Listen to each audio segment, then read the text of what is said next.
और अब हम बात कर रहे हैं कांग्रेस को जोर का झटका जोर से देने वाले ज्योतिरादित्य सिंधिया की।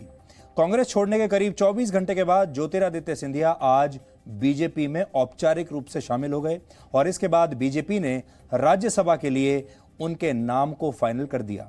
सबसे पहले आपको सुनाते हैं कि ज्योतिरादित्य सिंधिया जब आज कांग्रेस की बजाय बीजेपी के मुख्यालय पहुंचे तो उन्होंने कांग्रेस छोड़ने के लिए क्या वजह बताई। वर्तमान में जो स्थिति कांग्रेस पार्टी में है वो कांग्रेस पार्टी आज नहीं रही जो पहले थी। और तीन मुख्य बिंदु हैं। एक तो वास्तविकता से इंकार करना, और वास्तविकता से इंकार करके जो इबारत लिखी जाती है उसका समावेश न करना, जड़ता का एक जो वातावरण उत्पन्न है और उसी के साथ जो एक नई सोच विचारधारा, जो एक नया नेतृत्व को सही मान्यता न मिलना। ज्योतिरादित्य सिंधिया शायद अपने जीवन में पहली बार आज बीजेपी के मुख्यालय गए होंगे। पहली बार उन्होंने बीजेपी का दफ्तर देखा होगा और लगभग 18 साल वो कांग्रेस में रहे। कांग्रेस के दफ्तर गए होंगे, कांग्रेस के नेताओं से लगातार इतने दिन तक रहे होंगे, उनके साथ बातचीत की होगी। अचानक आज उन्हें बड़ा अजीब सा जरूर लगा होगा जब वो बीजेपी के मुख्यालय गए होंगे बीजेपी के अध्यक्ष जेपी नड्डा के साथ। राज्यसभा के लिए ज्योतिरादित्य सिंधिया के नाम पर मोहर लगने का मतलब यह है कि अब वो मध्य प्रदेश में मुख्यमंत्री पद के दावेदार नहीं होंगे। जाहिर है उन्हें बीजेपी में शामिल होते समय इसके बारे में जानकारी दे दी गई होगी कि उन्हें मध्य प्रदेश में नहीं रखा जाएगा, उन्हें दिल्ली में राज्यसभा में रखा जाएगा। और कांग्रेस में रहते हुए ज्योतिरादित्य सिंधिया की दो मांगें थी। पहली यही थी कि उन्हें राज्यसभा का सदस्य बनाया जाए और दूसरी मांग थी कि उन्हें मध्य प्रदेश में पार्टी की कमान सौंप दी जाए। और ये दोनों ही मांग कांग्रेस पार्टी ने मानी नहीं। लेकिन राहुल गांधी के करीबी कहे जाने वाले युवा नेता की ये मांगें कभी भी पूरी नहीं हुई।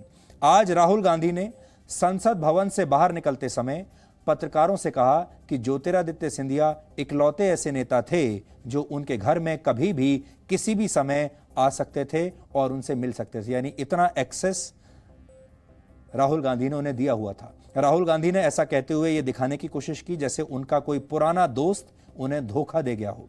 यह एक तरह से विक्टिम कार्ड खेलने जैसा है जिसमें खुद को बचाने के लिए गलती दूसरों के सिर पर डाल दी जाती है। राहुल गांधी ने यह भी कहा कि वो ज्योतिरादित्य सिंधिया के दोस्त रहे हैं, उन्होंने एक साथ पढ़ाई की है और भाव ये था कि अगर कोई दिक्कत थी तो वो कभी भी आकर मुझसे मिल सकते थे। लेकिन कांग्रेस के जो दूसरे युवा नेता हैं, सिर्फ सिंधिया ही नहीं बाकी युवा नेता भी पार्टी से इस समय खुश नहीं हैं, असंतुष्ट हैं। इसका संकेत आज कांग्रेस के युवा नेता सचिन पायलट ने दिया। उन्होंने आज ट्वीट करके कहा कि ज्योतिरादित्य सिंधिया का कांग्रेस से अलग होना अफसोसनाक है। यह मुद्दा पार्टी के अंदर ही सुलझा लिया जाना चाहिए था। राजस्थान में प्रदेश कांग्रेस कमेटी के अध्यक्ष सचिन पायलट इस समय 42 साल के हैं। 2024 के लोकसभा चुनाव के वक्त उनकी उम्र 46 वर्ष होगी। इसी तरह हरियाणा के युवा कांग्रेसी नेता दीपेंद्र हुड्डा अगले लोकसभा चुनाव में 46 साल के हो जाएंगे, जबकि महाराष्ट्र के आने में मिलिंद देवड़ा जो हैं वो 47 साल के हैं। कुल मिलाकर हम जो आपसे बता रहे हैं वो ये है कि सचिन पायलट हुआ, मिलिंद देवड़ा हुआ, इस तरह के जो लोग हैं, दीपेंद्र हुड्डा हुआ, अभी भी इन्हें पार्टी में उतना महत्व नहीं दिया जा रहा है जितना महत्व इन्हें मिलना चाहिए था। और अगर कांग्रेस पार्टी में ये युवा नेता नहीं रहे तो फिर बाकी के जो उनके टॉप नेता हैं उनकी उम्र क्या होगी, इसका अंदाज़ा आप लगा सकते हैं। आपकी स्क्रीन पर आप देख सकते हैं ये कांग्रेस के नेताओं की कुछ उम्र इस समय आपके सामने है। 2024 के जब लोकसभा चुनाव होंगे कौन कितने साल का होगा। अहमद पटेल 74 साल के हो चुके होंगे, जितेंद्र प्रसाद 50 साल के होंगे। तो इस तरीके से आप देख सकते हैं अगर नए युवा लोगों को कांग्रेस पार्टी ने मौका नहीं दिया तो उनकी जो अभी जो कमान संभालने वाले लोग हैं वो सब 75 वर्ष से ऊपर या 80 साल से ऊपर के हो चुके होंगे जब 2024 में चुनाव होंगे। ऐसे में कांग्रेस पार्टी कैसे चुनाव लड़ पाएगी। जब कोई नेता अपनी पार्टी बदल लेता है तो सवाल उठता है कि क्या उसके सिद्धांत भी बदल जाते हैं, यानी सिंधिया के सिद्धांतों का क्या होगा। आपने बतौर बीजेपी नेता ज्योतिरादित्य सिंधिया के विचार सुन लिए होंगे। अब हम आपको यह बताना चाहते हैं कि कांग्रेस में रहते हुए अभी कुछ दिन पहले तक बीजेपी के बारे में उनके विचार क्या थे। इसीलिए सवाल उठ रहा है कि सिंधिया बीजेपी में तो आ गए, लेकिन सिंधिया के सिद्धांतों का क्या होगा। जिस भारत की बात ये करते हैं, जिन अच्छे दिनों की बात करते हैं, जो नई इंडिया की बात करते हैं, जहां भाई भाई के बीच में भाईचारा के विपरीत द्वेष भावना अर्जित कराने की कोशिश करते हैं। यह है मोदी जी का न्यू इंडिया, एक न्यू इंडिया जहां संसद में लोकतंत्र का मंदिर कहा जाता है, लेकिन संसद के बहुमत को हिटलर शाही और तानाशाही का लाइसेंस लगाकर आवाज दबाने की कोशिश की जाती है। मैं मोदी जी और उनकी सरकार को कहना चाहता हूं कि कांग्रेस पार्टी का एक एक सांसद और कार्यकर्ता न कभी झुका है। हमारे गर्दन कट जाए लेकिन हम झुकेंगे नहीं, ये एक संदेश हम इस अधिवेशन से भेजना चाहते हैं। मैं पूछना चाहता हूं इनसे कि जिन्होंने वक्तव्य दिया था कि हम पाकिस्तान को लाल आंख दिखाएंगे, जिन्होंने वक्तव्य दिया था कि एक सिर के बदले हम 10 सिर लेके आएंगे, जिन्होंने वक्तव्य दिया था कि हम मुंह तोड़ जवाब लेंगे, आज ये लोग चुप्पी क्यों साधे हुए हैं? और देश के प्रधानमंत्री भी इस घटना में एक भी टिप्पणी नहीं, एक भी वक्तव्य प्रधानमंत्री के द्वारा नहीं। हम पूछना चाहते हैं ये कब तक ये चलता रहेगा कि पिछले एक वर्ष में 82 हमारे सैनिकों ने हमारे क्षेत्र में अपनी जान दी है। तो ज्योतिरादित्य सिंधिया के जो विचार थे, विचारधारा थी, सिद्धांत थे, वो पिछले हफ्ते तक ये थे जो अभी हमने आपको दिखाए, और आज से वो पूरी की पूरी विचारधारा बदल जाएगी। आगे बढ़ने से पहले हम आपको ये बताना चाहते हैं कि ज्योतिरादित्य सिंधिया ने कांग्रेस पार्टी छोड़कर बीजेपी का दामन थाम लिया। ये उन्होंने समझदारी की, उन्हें अपने भविष्य की चिंता है और वो इस देश की नब्ज को भी समझ गए। वो अच्छी तरह से जानते थे कि कांग्रेस में रहकर उनका कोई भविष्य नहीं है, और वो जनता की नब्ज को भी समझ गए कि आगे की जो राजनीति है उसकी धुरी बीजेपी के आसपास ही घूमेगी। ये उन्होंने बहुत समझदारी भरा फैसला लिया है।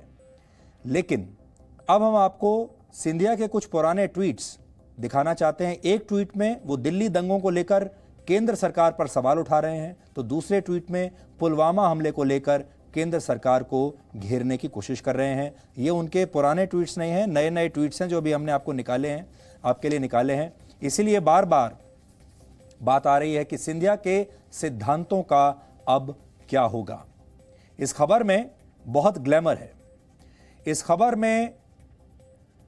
खबर के जरिए बीजेपी ने पूरे देश में एक माहौल बनाने की कोशिश की है। इस खबर से माहौल तो बन जाएगा, और माहौल यही बनेगा कि कांग्रेस के बड़े बड़े नेता शायद अगले कुछ समय में कांग्रेस छोड़कर जा सकते हैं। कांग्रेस के अपने ही नेताओं का पार्टी पर से भरोसा कम हो गया है, और गांधी परिवार के जो सबसे करीबी लोग हैं वही उन्हें छोड़कर जा रहे हैं। इससे एक ये इंप्रेशन पैदा होता है। और जैसा हमने आपको कहा, कांग्रेस पार्टी में और भी युवा नेता ऐसे हैं जो इस समय परेशान हैं, खुश नहीं है। वो खुलकर आपके सामने कभी आकर बोलेंगे नहीं, लेकिन उनमें जितिन प्रसाद हैं, उनमें मिलिंद देवरा हैं, उनमें सचिन पायलट हैं, उनमें दीपेंद्र हुड्डा हैं। ये सारे वो लोग हैं जिनकी क्षमताएं बहुत ज़्यादा हैं। ये वो सारे लोग हैं जो आगे चलकर भविष्य में कांग्रेस पार्टी को लीड कर सकते थे। इनमें वो क्षमता है, लेकिन इन्हें मौका ना तो दिया गया है और ना ही आगे दिया जाएगा। तो क्या ज्योतिरादित्य सिंधिया दिल्ली के दंगों और पुलवामा को लेकर अब भी ऐसे ही सवाल उठा पाएंगे? ये एक बड़ी बात है जिस सवाल का जवाब उन्हें आगे देना होगा। और भी कई सवाल हैं, जैसे उदाहरण के तौर पर अब मध्य प्रदेश की राजनीति में क्या होगा, अगले चुनाव में क्या होगा। सवाल यह है, क्या मध्य प्रदेश में बीजेपी को अब अपने नेताओं की नाराजगी झेलनी पड़ेगी? जिन कार्यकर्ताओं ने, नेताओं ने जीवन भर ज्योतिरादित्य सिंधिया के खिलाफ लड़ाई लड़ी, अब वो क्या करेंगे? सिंधिया के समर्थक विधायक जब बीजेपी में शामिल हो जाएंगे, तब उन विधानसभा क्षेत्रों से बीजेपी के चुनाव का टिकट किसे मिलेगा?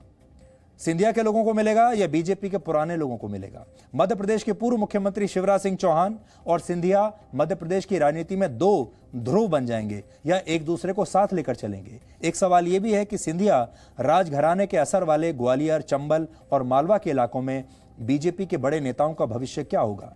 कहीं ऐसा तो नहीं कि बीजेपी के पुराने नेता और कार्यकर्ता अपने लिए दूसरी पार्टियों में विकल्प ढूंढने कहीं शुरू ना कर दें, क्योंकि इससे वो हतोत्साहित होंगे।